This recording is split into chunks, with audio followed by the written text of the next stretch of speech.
Hello Mouse Diva fans, and first of all, pardon my appearance. So it has been raining and so my hair got like drenched.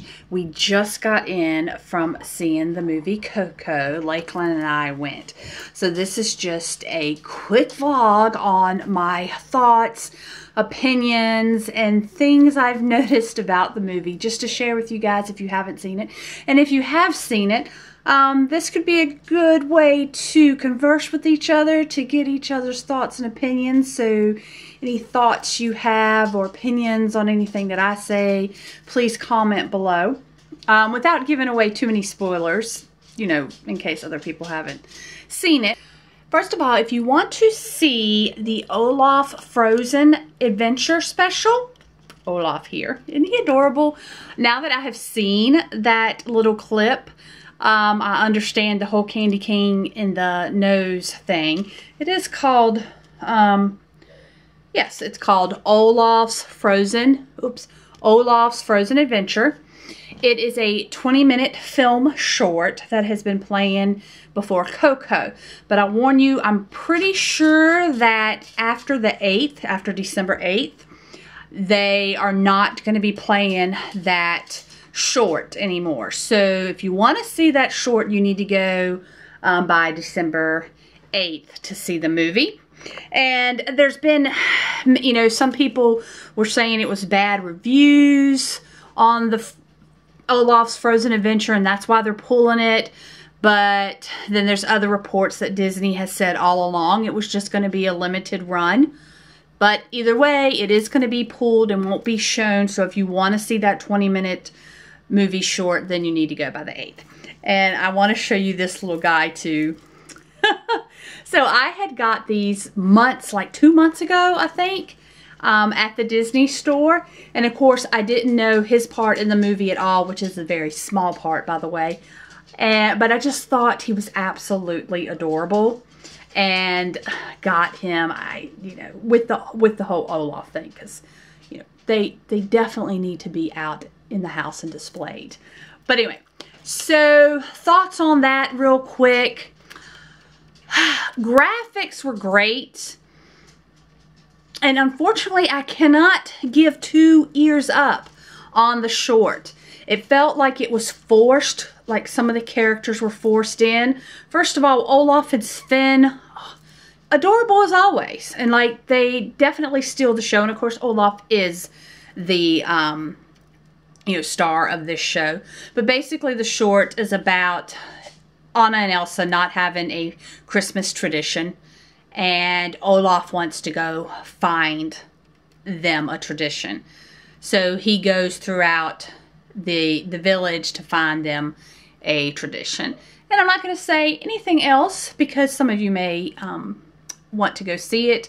It's not my favorite short, only because it just felt this. I understand the meaning of the story, and it has a great meaning. I just felt like part of the storyline was kind of forced in a way. But we're here to talk about Coco. Oh my goodness, I'm so glad I listened to such social media. Brought my tissues, and if you follow our family channel's Instagram account, which is Life's a Whirlwind, then you know that I took my tissues because I put that on my story. But I did take some tissues. I needed them. I went even further and further protection basically, and did not apply mascara. And this is another reason I look so bad, because I've been crying. So it is a good thing I didn't wear mascara, but I get out of the movie and I go straight into the bathroom and my nose is all red. And whenever I cry, I'll get like this little red, I don't know what it is, but a little, just like a little red, it's almost swollen, like just right there, just a little thing. So I had that. Oh, it looked terrible. So you add on this rain and to the hair, and it whatever. So Coco, loved it. Bright, colorful. The animation was just awesome, down to, you know, if you at one part I'm looking at the movie and I'm looking at Miguel, the lead character's like eyebrows, and the detail and the realism that they've even put into his eyebrows is unbelievable. You know, his little I have to love his little, he has like a little freckle or a beginning of a little mole right about here, which my oldest daughter, Langley, has a, what we call a beauty mole right here, like a Marilyn Monroe mole, but I tell her she's lucky because hers is real and Marilyn Monroe, like, hers was fake. But I do want to say, I'm so proud of myself. I didn't even think about this till I saw it. But you know how Pixar movies all have a reference to other to their former movies? Well, I saw a Woody and a Buzz Lightyear. Comment below if you saw it. Don't say where you saw it or in what form that Woody and Buzz were in, because that could give it away. That would give away the scene. I would love to just hear you say, yes, I saw it, or my husband saw it, but I missed it, or whatever.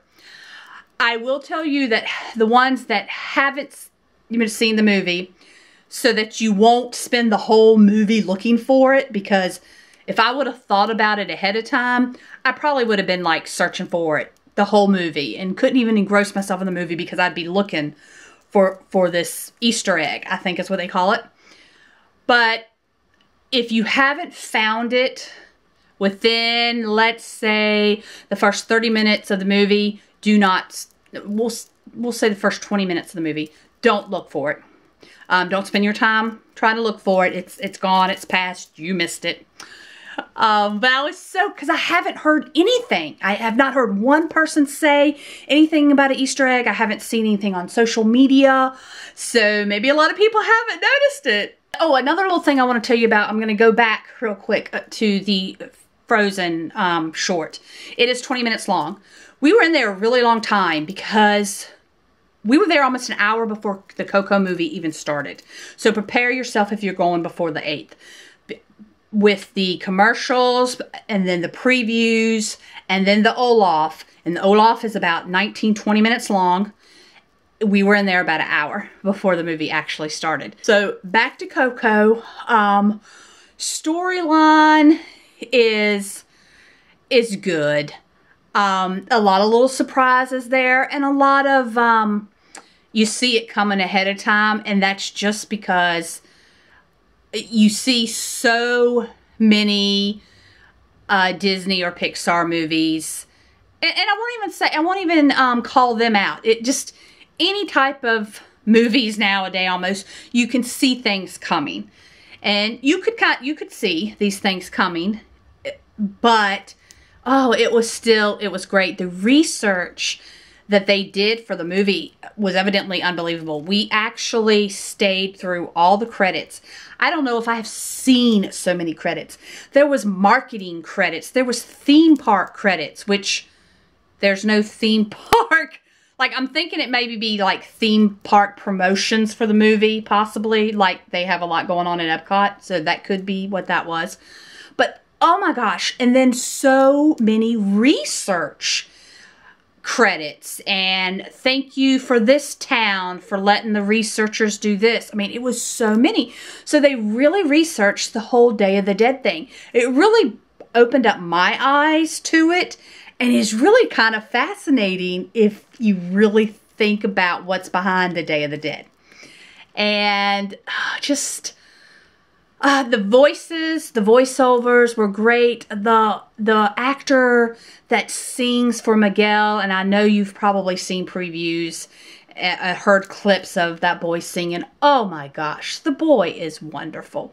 Just, his voice is just, I could just listen to him sing over and over and over again. If you really just look into the movie, just the concept and the facts and the history behind it is really fascinating. And just the animations, the costumes in the animation, if I can go as far as to say that, they did great. They just did wonderful with this movie. I can't wait for it to come out on DVD because I will definitely be getting this. If you saw my COCO merchandise vlog that I posted like a week or so ago, I can't remember how long ago, I may have commented in there how it's so almost weird how companies will promote the movies and all this merchandise will come out before the movie comes out. Kind of like the whole Star Wars, what is he, a Porg, I think? How do we know if he's not a bad character? I mean, he could be a bad character, and we don't know. He's all cute, but he could be bad. We don't know. And it was the same with the COCO movie. It was like, well, who are all these characters, and what is their part in the movie? Are they good? Are they bad? Are they the villain? We don't know. So, again, a couple weeks ago was shopping. Y'all know how I am about Funko Pops. And he just got my attention. I just was like, I don't know who Hector is, but I like him. I just like something. He just looks goofy almost. And now I feel like I want to go back and get Miguel, or find Miguel. And, you know, now that I know why his face looks like that, it just, once you've seen the movie and it makes your merchandise that you bought before the movie fall into place.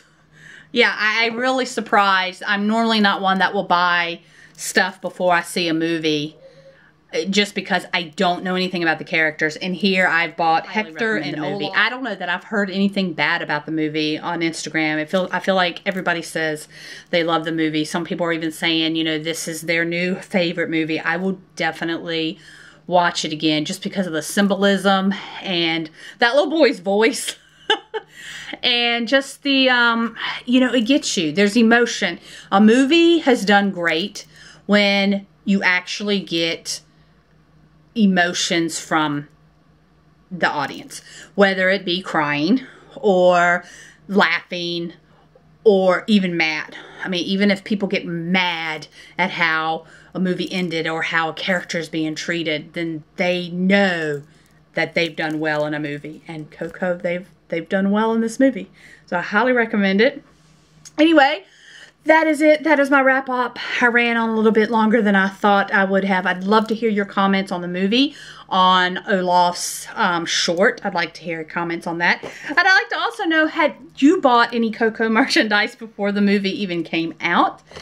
And I want to know if you found that Easter egg. You know, are you going to be like, oh crud, now I got to go watch the movie again so I can find Buzz and Woody? Yeah, they're there as plain as day. I can't believe I noticed them and I wasn't even looking for anything. Like I said, I totally forgot that Pixar does that until I actually saw them. So, and and if there's more, because is there something else I missed? Please let me know, but don't tell me where. Just tell me, you know, kind of like I did. It's Buzz and Woody. There you go. Anyway, you want to see more Mouse Diva vlogs, please hit that little bell icon because I don't post on a regular schedule because guess what? You're getting 2 today. I've already posted a vlog this morning. I'm going to go ahead and post this one too. So you never know when I'm going to post and you never know what I'm going to post.